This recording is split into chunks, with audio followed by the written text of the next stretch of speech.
Scotland is going to have a little taste of the particular part of Scotland as well.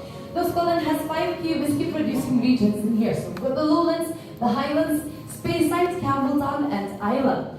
Now you will be using the little cards that I gave you upon the entry. These are the aroma cards, or as I call them, the rub and sniff cards. So just give a little rub on each section and smell the aroma representing the very characteristic found in whiskey from these regions. Please note that the aromas on the cards are highly exaggerated everyday aromas. You will not find whiskey smelling exactly like the ones on the cards. Okay, this is just to give you a little guidance and idea of what you might find there. Now I'll step to the side and let you enjoy the beautiful views we've gathered for you from Scotland. And we'll get started with the region we're all currently sitting in Edinburgh, in the Lowlands region. Lowlands lies to the south of an imaginary line, running from the Clyde estuary on the west and all the way to the Tay estuary on the east for Stirling.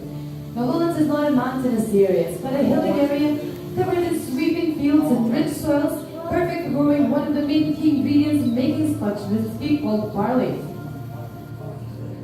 Now Lowlands is also home to the majority of the population in Scotland, so we've got 2 of the major cities in here in Lowlands as well. One of them is vibrant and cosmopolitan Glasgow, famous for its industrial heritage, and of course we've got the capital city of Edinburgh, with the castle on top of the Royal Mile, and the Holyrood Park and Holyrood Palace at the bottom of the Royal Mile. Here we can see the Arthur Seat as well, famous mountain, you should climb that on your free day as well. Now, Edinburgh is also the home to the International Arts Festival and the annual military tattoo. Here we can see the 4th railway bridge that takes us all the way to the expansive Highlands. Now, typical Lowlands whiskies will be milder in aroma and lighter in character. You'll have a little bit of toasty aromas, a little bit of cereally, malty notes, biscuity flavors, as well as the citrusy, grapefruity aromas can be picked up in the Lowlands whiskey as well. So give her up to the yellow section on your card. Smell the aroma. You should be picking up on a citrusy, grapefruity aroma. Yeah, we're training your noses here for the tasting later on, so make sure you try to pick up on something interesting. Next region today is the Highlands region. Highlands is the largest region, taking up the rest of the north of Scotland, and including the islands of Orkney, Skye, Mull, Jura and Arran. Now, as you can see, we've got a very versatile, diverse landscape up in Highlands as well. We've got the Loch Ness, home to the elusive monster in Inverness right next to it. Now, Highlands is famous for its beautiful water sources like lochs and rivers and beautiful waterfalls and fresh springs and coastal areas that can rival to anywhere in the world. Now, Highlands has become a beautiful home for loads of natural landscapes that became tourist attractions as well.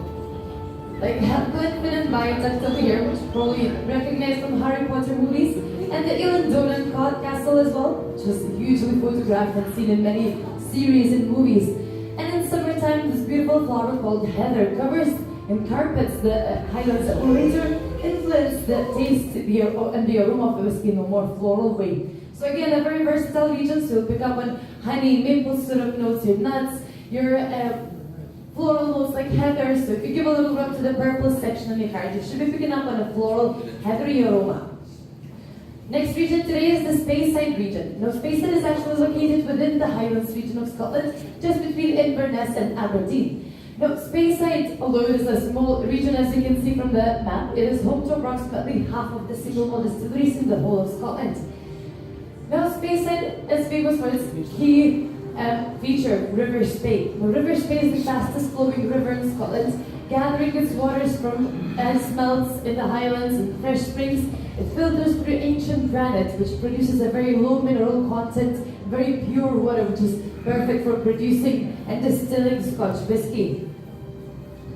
Now, Speyside is a very dramatic corner of Highlands as well, with beautiful dramatic forests and lush greens, such a great background for producing nice and fruity whiskies. You'll recognize many distilleries by the iconic pagoda roofs that are scattered around the region, and you'll probably see vast stocks of empty barrels. Now, empty barrels will be filled with whiskey and later on influence the taste and the colour of the whiskey throughout its maturation process. You can only imagine how much whiskey we make here in Scotland. That's just one region you saw right here. So a typical Speyside whiskey characteristic is just fruitiness. It can be fresh fruit, tropical fruit like pineapples, mangoes, or even dried fruit like raisins or sultanas can be put up on a Speyside whiskey. Give her up to the blue section. You should be picking up on a fruity pear aroma. Yeah? Next region today is the Campbelltown region. Now, Campbelltown is the smallest region in Scotland, located just to the west coast of Scotland in the peninsula of Kintyre. Now, although Campbelltown is only 100 miles from Edinburgh as the crow flies, if you were to drive to Campbelltown, it would probably take you as twice as long due to its winding and twisting roads.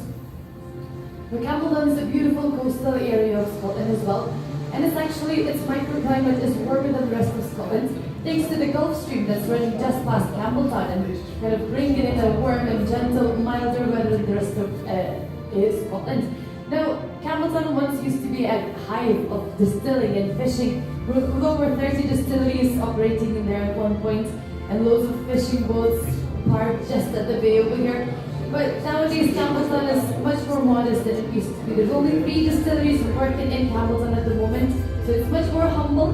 But the whiskey still reflects the nice coastal representation. We've got a little bit of briny saltiness, salty caramel. Still a perfect whiskey to enjoy with a bit of fish as well. Okay, so again, very coastal representation here. A little bit of salty caramel, briny flavors, green apples, or even sweet smell of vanilla can be picked up in the Campbelltown whiskey. So give it up to the green section on your card.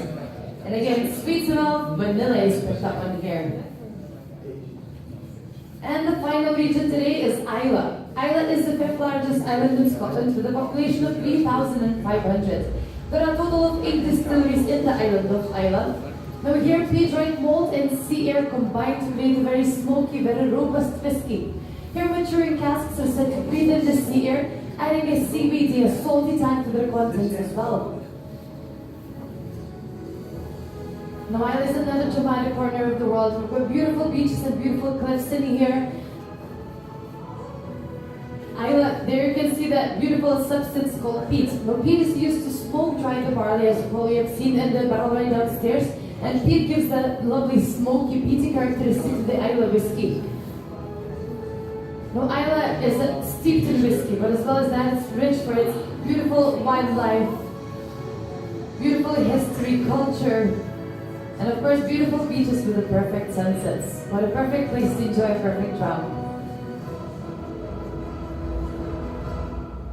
So again, your typical Islay whiskey will have that smoky, peaty flavor, your seaweedy flavors, even medicinal notes like iodine can be picked up in an Islay whiskey. So give it up to the red section on your card. You should be picking up on wood smoke, so then a nice and smoky flavor here. Yeah, everybody's favorite, yeah? You can see from the faces, lovely stuff, yeah?